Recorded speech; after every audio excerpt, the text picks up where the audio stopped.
कभी सोचा है कि दो स्टूडेंट्स हैं जो सेम लेक्चर देखते हैं, सेम ऐप यूज करते हैं, सेम एमसीक्यू सॉल्व करते हैं, लेकिन फिर भी एक स्टूडेंट्स अंडर 1000 रैंक ले आता है और दूसरा क्वालिफाई भी नहीं कर पाता है। तो मेन डिफरेंस क्या है? क्या इंटेलिजेंस में डिफरेंस है या कुछ और है? Most of the time difference होता है उन छोटी छोटी मिस्टेक्स का जो हमें लगता है कि हम नहीं कर रहे हैं, लेकिन उसके बारे में टॉपर्स को पता होता है और वो उसे अवॉइड करते हैं। तो ये छोटे छोटे मिस्टेक्स मैं भी कर चुका हूँ अपने नीट पीजी प्रिपरेशन के दौरान, और इसीलिए आज मैं इस वीडियो में 7 कॉमन मिस्टेक्स के बारे में बताने वाला हूँ ताकि आप ये मिस्टेक्स रिपीट ना करें। तो वीडियो को अंत तक जरूर देखें। Hello everyone, welcome back to my channel. तो मैं हूं doctor Mantu, general surgery junior resident at BHU।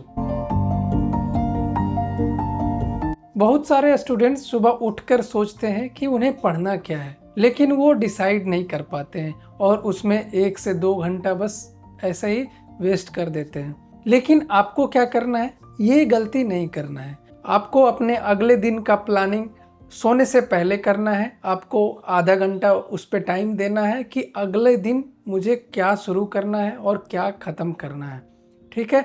इससे आपका जो नेक्स्ट डे का मॉर्निंग का टाइम है वो वेस्ट नहीं होगा और अच्छे से आप रिवीजन कर पाएंगे और अच्छे से आप प्रिपरेशन कर पाएंगे। यानी आपको प्लानिंग की ज़रूरत है, और आप जब तक अच्छे से प्लानिंग नहीं कर पाएंगे तब तक आपका प्रिपरेशन अच्छे वे में नहीं जाएगा।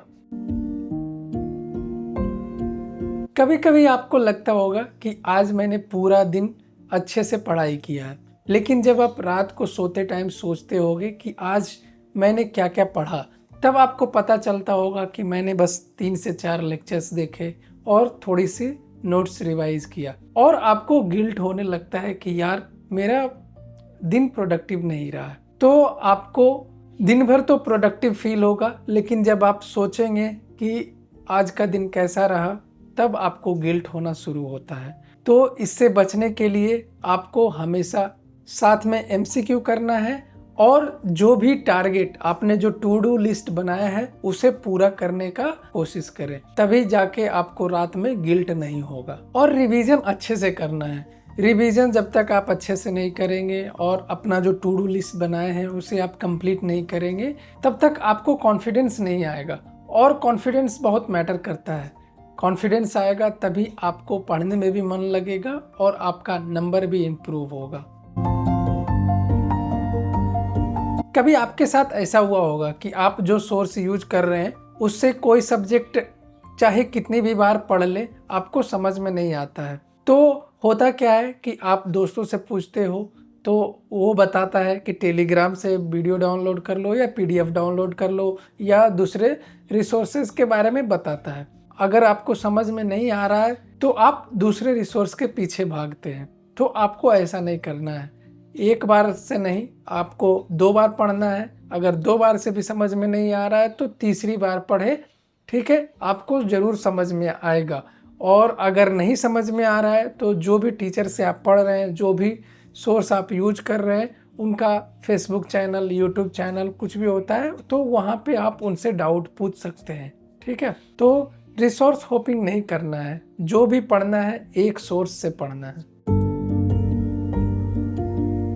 जब मैंने सबसे पहला GT दिया था तो मेरा 95 क्वेश्चंस करेक्ट हुए थे, लेकिन मैं वहाँ पे रुका नहीं और अच्छे से मेहनत करने के बाद उसे एनालाइज किया। अच्छे से एनालाइज करने के बाद जो भी वीक सब्जेक्ट था उस पर काम करना शुरू किया और फिर धीरे धीरे स्कोर इम्प्रूव करने लगा। लेकिन अक्सर लोग करते क्या है कि जिनका स्कोर कम आता है वो दोबारा GT देने से डरते हैं। फिर वो सोचते हैं कि दोबारा दूंगा फिर कम नंबर आएगा, फिर मैं डिमोटिवेट हो जाऊंगा, इसलिए वो GT नहीं देते हैं। तो ऐसा नहीं करना है आपको। जब भी आपका टाइम हो, वैसे हर महीने में 1 बार तो आपको GT देना ही चाहिए, और जब भी आप GT दें तो अच्छे से दें। 3 घंटा लगातार बैठे एग्जाम की तरह। किसी से कोई बात नहीं करना है, कोई फ़ोन यूज नहीं करना है, पूरा आपको ध्यान से GT देना है। और आपको अगर नंबर कम भी आता है तो आपको अच्छे से एनालाइज करना है, आपको देखना है कि कौन सा सब्जेक्ट आपका वीक है, किस पे आपको ज़्यादा काम करना है। तो आपको जीटी से नहीं डरना है। जब भी आपको जीटी देना है आप देते रहें। जीटी को आप एक डायग्नोस्टिक टूल समझिए जो आपको बताता है कि आप किस लेवल पे हो। ये सबसे डेंजरस मिथ है। सबको लगता है कि जितना ज़्यादा पढ़ेंगे उतना अच्छा रैंक आएगा। ऐसा नहीं है कि आप 14 घंटा 15 घंटा आप किताब के सामने बस बैठे रहेंगे तो आपका रैंक इम्प्रूव हो जाएगा। ऐसा नहीं होता है। अगर आप 10 घंटे 8 घंटे भी फोकस और कंसंट्रेशन के साथ पढ़ रहे हैं तो आपका रैंक इम्प्रूव होना तय है। ठीक है, आपको क्वालिटी पे फोकस करना है, क्वांटिटी पे नहीं। पहली बार पढ़ना और नया चीज़ पढ़ना सबको एक्साइटिंग लगता है और लोग रिवीजन को इग्नोर कर देते हैं। आपको ऐसा नहीं करना है। अगर आपको अच्छा रैंक लाना है, अगर आपका जीटी में स्कोर कम आ रहा है और उसको इम्प्रूव करना है तो रिवीजन रिवीजन रिवीजन आपको करना होगा। जितना ज़्यादा आप रिवाइज करेंगे उतना ज़्यादा आपका नंबर इम्प्रूव होगा। पता है कि रिवीजन बोरिंग होता है लेकिन आपको सक्सेस की ओर रिवीजन ही लेके जाएगा। कभी ना कभी सब कोई लो फील करता है, कभी ना कभी सबको लगता है कि क्या मेरे से हो पाएगा या नहीं। सबको सेल्फ डाउट होता है, सबका लो जीटी स्कोर आता है और सबके पास कोई ना कोई रीज़न है जिससे पढ़ाई नहीं हो पाता है।